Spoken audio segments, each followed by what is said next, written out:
What is up and welcome to another edition of Worth a Watch with me, Anthony Flores. This is going to be my review for JON. This film is directed by the one and only Joseph Gordon Levitt. The guy is an amazing actor, and he's on an amazing hot streak in terms of films, whether it be through The Dark Knight Rises or Inception films from Christopher Nolan, to just smaller indie films like 500 Days of Summer and The Lookout, or sci-fi films like Looper. The guy is fucking everywhere now, and it's good to see a really up-and-comer actor come into his own and finally making the full circle to writer and director. That's always a good thing to see, especially when they're very talented. We all know Joseph Gordon Levitt even further back than all those great films he's done thus far, such as Third Rock from the Sun, being the son in Third Rock from the Sun, or being the little kid from Angels in the Outfield. I've grown up with Joseph Gordon Levitt in a way, and I really am happy to see such a terrific actor come to his own, and this movie proves that. It's not a perfect film, but I will say it is so much more unique than... This little movie revolves around the main character, JON, played by Joseph Gordon Levitt, and has a bit of a struggle in life. Mainly, he's got a good life, though. He's got his job, he's got his career up and coming in school, he's got his car, he's got his body, he works out a lot, he's got his family, he's got church, and he has his lovely ladies that he has. But the most important thing in his life is his porn. Yes, his porn. Yeah. That is the main gist of the film. It's almost poetic on how his character of JON portrays pornography as. It's just something so amazing to him. He loses himself while doing sexual activities, watching pornography. And that is where everything goes to a complete halt when he meets the lovely Scarlett Johansson in a club. And he realizes that that's the girl I want to go for. And sure enough, that's the whole progression of the film. But as much as a poetic thing he describes pornography as in the beginning and throughout the film, Scarlett Johansson, her character, doesn't take too kindly to pornography. She hates it, she thinks it's disgusting, and of course that kind of puts a little bit of a bind in the whole relationship that they pursue.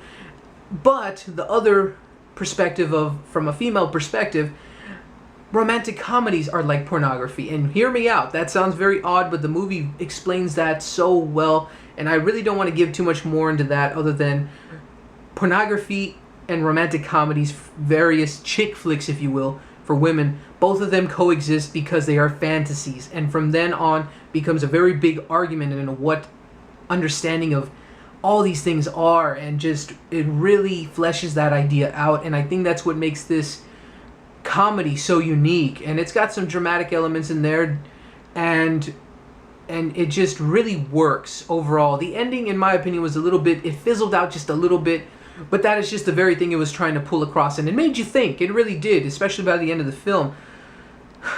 Really thinking that pornography and romantic, over-the-top chick flicks are fantasies from both a guy's and a girl's perspective. I think that's just such a unique thing to look at. And it explains it obviously way more in the film, and definitely you should go see it for that reason alone. Of course, the performances are superb. I don't know how, but Scarlett Johansson was in a black leather suit in the Avengers. And somehow she's hotter in just a fucking skin-tight dress. All I could think of is, Joseph Gordon Levitt, you lucky bastard. But her performance is also really great in this film. Joseph Gordon Levitt I think that's really good. His character was so good, and he just did such a great performance as the character of JON. And Julianne Moore, who is definitely not mentioned hardly in the trailers, but she is a student within one of his courses that he's taking at a local college in the film. And Julianne Moore did a great job here for the small role she had, but it was pivotal, and I will not say any more about her character because I think it's definitely a big spoiler if I do. And Tony Danza as Joseph Gordon Levitt's father in this film. I don't know too much about him, but his role was really great in this film as well. Overall, everyone did superb performances here. The writing was very top-notch, the directing was very good, and editing was really good too. And I just really enjoyed this film. As I said, though, the ending I did have a bit of a problem with. It felt a little bit convoluted, if you will, but other than that, I enjoyed this film a lot. I think it's really on par with 500 Days of Summer and other films of that genre. I think it really works. I think it's definitely a movie that should be seen in the theater.